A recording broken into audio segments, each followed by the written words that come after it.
Just fucking do it. Subscribe now. But it's hard work. I mean, it just doesn't happen. And for those of you, you just can't read the templates because they know you're reading them. It's like the call centers back in the early 2000s that were in India. They were just, they're just reading the shit, and you know it. You know they know it, and they know you know they know it. So it's got to be fluid. And yet the pig fucker did it in 26 days.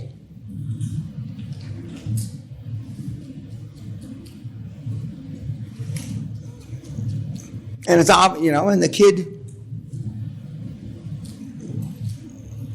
who was making 150,000 euros a year on his job, what pressure did he have? None. Okay, so now we're interviewing the accounting firms. And the accounting firms, you started at the bottom. I'll give you the benefit of the doubt, and you've worked your way up. And when you call KPMG, I like to talk to a business development representative, healthcare, because they're not going to put you to an engagement person because they have business development people. And he'll say, they'll want to see your business plan. We don't have business plans. Okay. And that's easy to get by, okay? And not the least of which, have you ever seen a business plan fail on paper? And there's 2 or 3 cheeky little things that you've got in your templates. And you'll be put to some junior guy in healthcare and the probably audit. Not always audit, but probably audit. And so you should try to put you in touch with the right person. Okay. Really, that's not how it works. It's an up system whereby this partner's office got the last call, so then this partner, and that's how it really works. Until all the partners equally share in the call-ins. That's not how they make it sound, but that's exactly how it works. And so if you have your choice, and you always have your choice for engagement partner, you have your choice, you want the hungriest, newest partner that is willing to, now they're not going to tell you we're willing to push the envelope for you, but the youngest partner will be more willing to push the envelope for you. And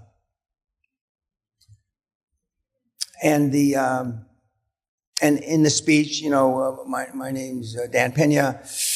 I'm the founder of the International Consortium, ABC Health, and our mission is to roll up assisted living, the bottom tiers of assisted living and home health, and dominate in the UK.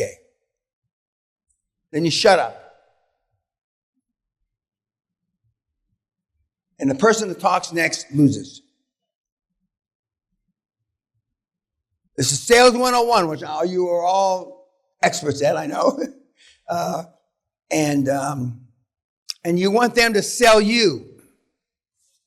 That's a little premature. We're calling all the big accounting firms to see who can give. Now, this is slightly disingenuous because when you say you're calling you are, but all the big firms offer about the same services. So the only difference is the chemistry that you might have with a person. And your relationship with the bigger firms is only one person thick, the engagement partner. The person that's going to take the credit for you and also take the heat for you. And they'll put you, and you don't want, you want their name, but you don't want to talk to those guys. You want to meet. And there's normally 2 to 3 meetings. The first meeting is you lay out your wares. You're like a knife salesman. These are all the knives I have. These are all the tools we have in my toolbox. Okay. And this is my board. Former KPMG partner, if you have, and this is what we've done: 800 jillion pounds in deals, 300 deals, blah blah blah. We're looking for the right fix, the right chemistry.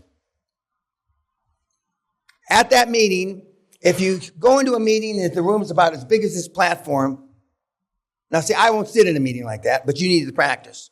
Sit, but that means they don't like you. They don't like the deal. They've had this many healthcare QLA deals already that week. Or the KPMG partner that you've got on your board was an asshole that fucked everybody. All the above can happen. But if you go into a room that's half as big as this part of the pavilion is, and they've got lunch laid out, drinks, an open bar, and there's 5 partners, they love the deal.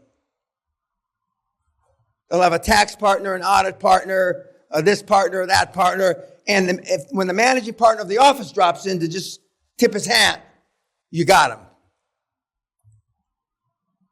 You got him. And it's almost to the square foot that they give you for the office space, the conference space. If they schedule a meeting around 12, 1 o'clock, that means they like you because they're not going to miss a meal for you. And so the meal's going to be there. If they schedule a meeting at 7:30 in the morning, and very seldom do the guys schedule late meetings because the Brits are kind of lazy. They don't want to, In New York, you can meet with a managing engagement partner at 8 o'clock at night. No big deal. And I probably only had 1 or 2 meetings in 40 years that late for a big accounting firm in the city. And by the way, for those of you that aren't from here, the city is the square mile that used to be the Roman city, which they call the financial district. Of course, it's not just the financial district now, because the financial district is all over the place in London. It didn't used to be that way. And so then you tell them, and then they'll say, well, they're going to set up another meeting. And that meeting is when you should come to the first meeting with one board member, one of the ex-accountants. The second meeting you're going to have, and they're going to sell the shit out of you. Okay? And for the second meeting, you want an agenda. Brits like agendas anyway. And now you might bring 2 of your board members. You might bring the CFO and an industry expert, plus yourself. Now, for those of you that aren't accountants, and I think there's maybe only one accountant in the group, you're not going to add much value at the accounting meeting. Other than when you follow the steps the first time through, your accountant is going to be poking them. And the second meeting, when they're selling you, the other 2 board members are going to be adding a lot of value because they're going to be asking questions. And they're going to come with PowerPoint presentations and all kinds of shit. Keep all those PowerPoint presentations because you're going to need those numbers down the road when you're putting your shit together. And if it says EY on the bottom, PwC, 99 times out of 100, they're accurate. But even if they're not accurate, you can blame PwC or EY. And they love to give you shit. They love to give you shit. But you're not going to make a decision right there. You say, well, thank you for the information. And your accounting professional or the industry expert or the CEO, whoever you brought with you, has been in meetings like this a gazillion times. So they'll know how to handle it. But if you've got some guy long in the tooth that hasn't been in the field for 40 years, one, I wouldn't take him to the meeting. But if he's all you got, then you give the guy a cue card. This is what, delayed fees means success fees. And you explain to him, which I'm going to go in depth and detail to explain to you, but I mean a cue card. Okay? So that, he doesn't step on his dick in the meeting. And you're talking to more than one big accounting firm. You're talking to 2 or 3. All the big accounting firms do delayed fees. Absolute. Some of them called, but they're not contingent. Just remember, contingent is against GAAP, general accepted accounting principles. You can't have an accountant do audits, etc., anything that's contingent. Success or delayed or adjusted delayed are all legit. But you're not going to have them, when you ask them, you want them to be primarily in the beginning to primarily just do due diligence. You're not having them to do audit work. You're not asking them to do audit work. Because when they say we can't do audit on success fees, they're telling the truth. but we're not asking for an audit. That's why a lot of the kids, even though they have Chinese walls, as they call them in these big accounting firms now, they have two big accounting firms. We have PwC, who does the audit, maybe, and we have E&Y that does the due diligence, etc. And in Britain, they're big on engagement letters. In Europe and in the U.S., if the engagement partner says yes, that's it. But in Britain, they like paper. Well, not so much paper, you get emails now. But they'll want an engagement letter and sign. So now then the question is, well, you don't have a company yet. You have no money yet. So who are they going to engage?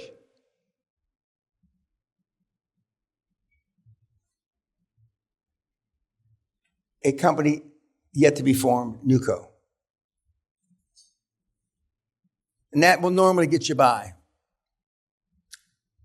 That will normally get you by. It may not get your board directors by, but it'll get the accountant by. A company yet to be formed. Because until you form the company, these board of directors are only potential board of directors. Until you form the company, the free founders equity that you're going to give away is free founders equity in a company yet to be formed, NewCo. Does everybody understand what I just said? Okay. And all these firms, unfortunately, bless you, we had a banker in Connecticut. I'm sure I put this on YouTube. Maybe I did 7-8 weeks ago. One banker in Connecticut got 22 pitches from QLA guys. One guy. To the best of my knowledge, none of the 22 were here, but the material's free online. So that bank in Connecticut is not interested in QLA anymore for now. But fortunately, as I said last night and again this morning, we've had nothing blow up. We've had no QLA deals that have blown up in anybody's face. And from Washington, D.C. to the Keys, QLA, we own the middle market healthcare. We fucking own it. And there's certain parts in the UK that we own as well. Because we performed. And we paid fees. We've never run away from our obligation. And there's a lot of people that do business in the city that can't say that. Yes, sir, in the back. Do you think Chicago is a good place to get into healthcare? Yeah, if you can carry a gun. I do carry a gun. As I said, any place you can. No, I'll rephrase it. Carry a gun and know how to use it. Yeah, Chicago's great. Our daughter lives there. That's just that. The big cities, with all the shit that happens, are still in America. And here, Manchester, Liverpool, Edinburgh, London, or in this country are places. There's more money. There's more people. And it's easier, to see people. Just like in Germany, Dusseldorf, Cologne, Frankfurt, München, Leipzig's really not, but anyway, Andrea says Leipzig, so I guess Leipzig. Berlin, it's where the populace. In Austria, there's only a couple cities. Obviously, Vienna's one of them. Yeah, the more people, the easier it is because you can see more people. When I used to cold call buildings in Manhattan, I could cold call in one city block over a week, 500 companies. Start at the top floor, just, okay, so now you've got an accounting firm. Now you ask them, can I use when they're going to be blown away when they see the executive summary. They're going to be blown away with all the quality people. They just are. But it'd be more quality if you can put KPMG on there. On the executive summary, represented by KPMG, or whoever it is. Now, some of the big accounting firms, if your potential board is so overwhelmingly golden, they'll say yes. But you'll be able to tell just how golden they are, whether the big four accounting firms allow you to put their logo on the goddamn thing. And then if they say no, you say, well, okay, I appreciate it. You know, we don't want to do anything that you would consider obstructive to our future relationship. But could you be a little more definitive of why? And you would call it pressing back. I don't know what that means exactly. But anyway, push back a little and they'll say, yeah. And it's this sentence in your executive summary. Well, depending on what the sentence is, fine, changed. Is there anything else? There may be something, they may be involved in a big lawsuit and something that you don't know about. But 9 times out of 10, you'll be able to convince them. And especially if your CEO, who's a big hitter, or whoever's with you is a big hitter, if they ask the question why, not you. But your big hitters may not want to ask the question. But the more comfortable that your big hitters, that you don't have to explain about on your board, these purported visionaries of the industry, you know, they'll do some not illegal or unprofessional stuff, but they will do something. And they'll do this without liking you. See, you think they'll only do it if they like you. And what did I just read you? No, the wrong one.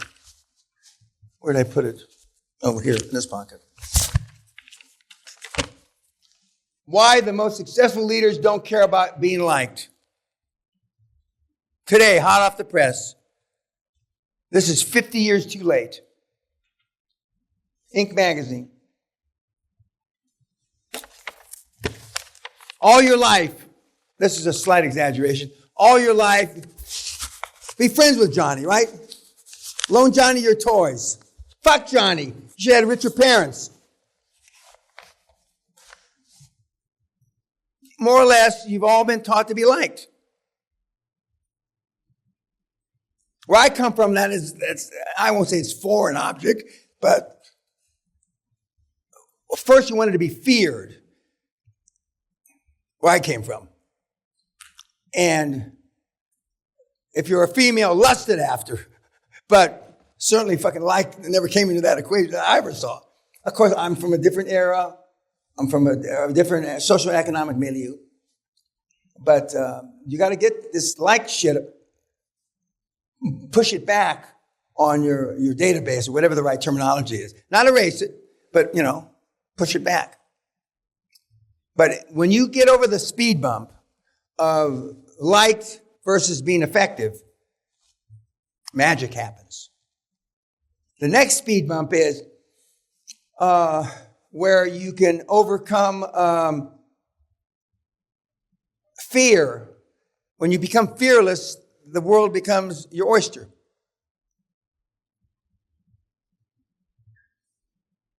And fear, 99 times out of 100, is associated emotional fear. I'm not expecting you to exhibit physical fear.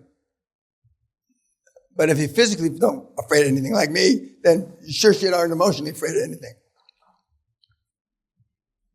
And just like the Belgian waffle, he was a different guy there.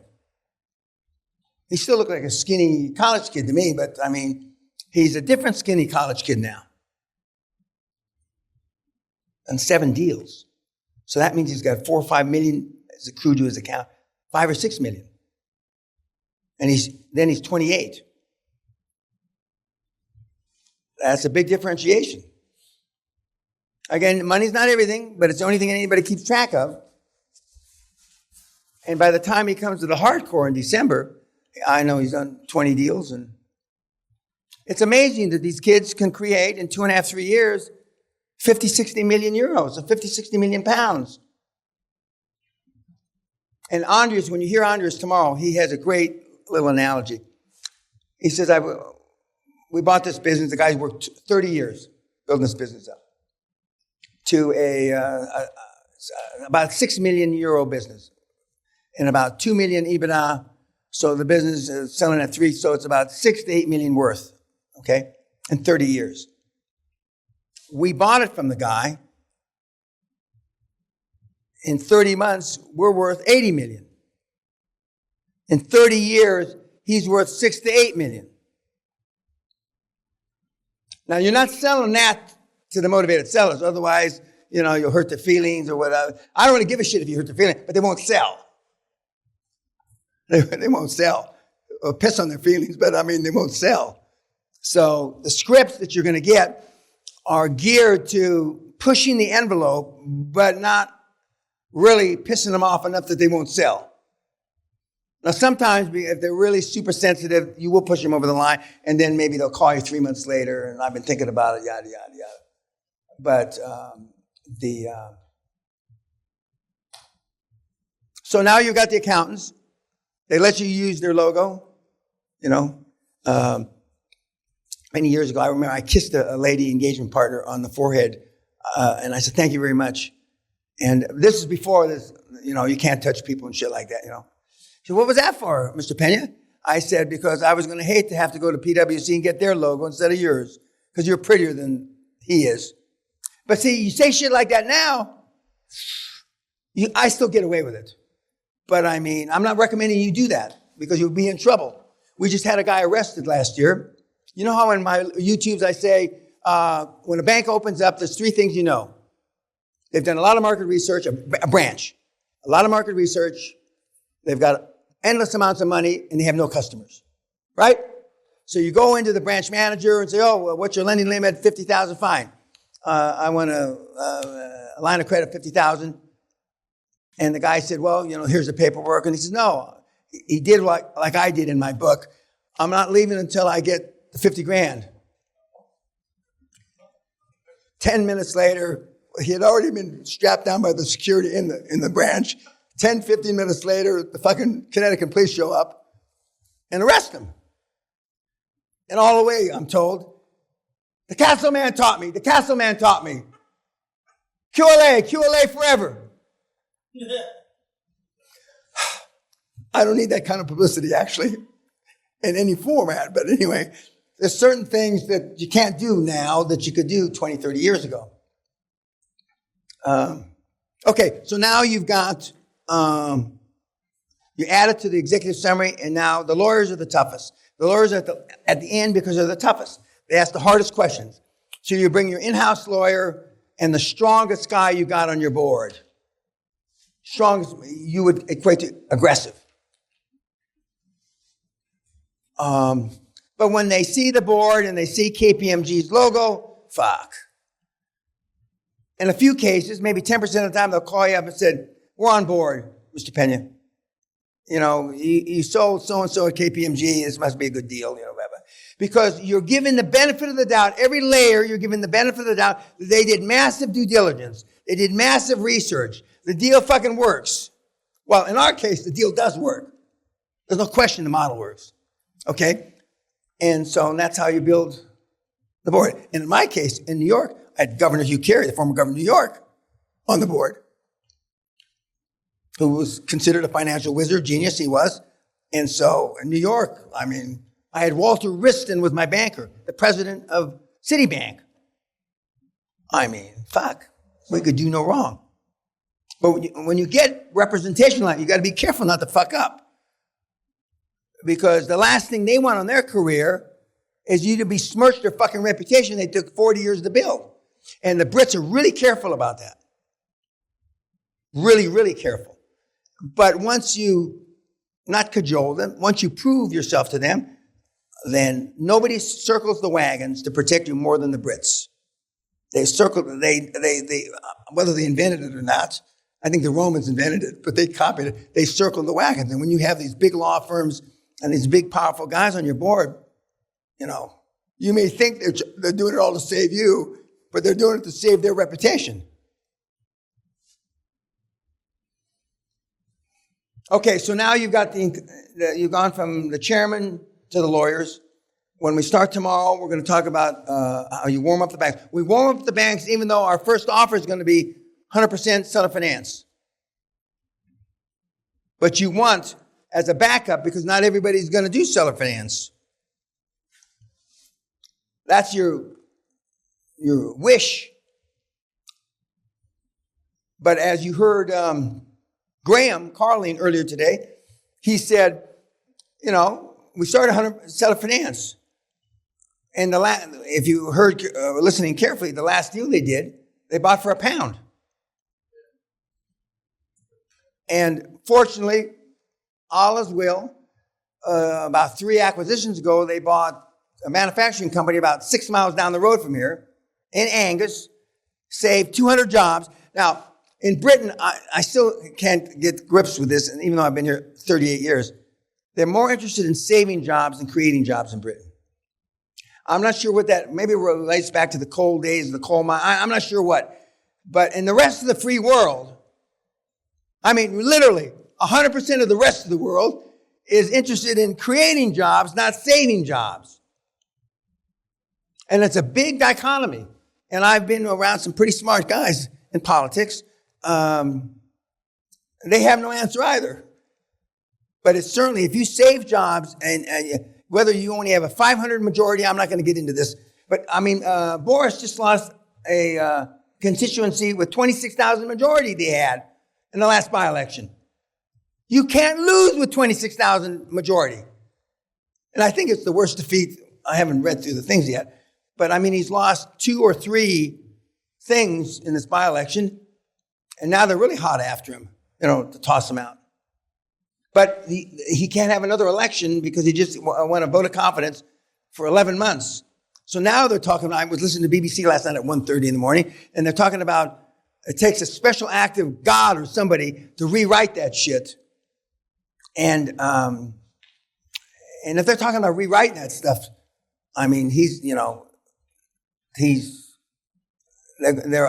had enough of him, I guess, But, okay, any last questions before I leave you? I'll see my 5:30, 6, and 6:30. Any questions? Homework? Well, I'll tell you about that after dinner. Tonight you're going to see a film of one of the icons that you revere, who is not maybe the biggest asshole that ever walked, but certainly in the top 5 biggest assholes that ever walked in the business world. No questions? Okay, guys. We'll see you tonight at dinner. And I'll see you at 5:30, 6, and 6:30.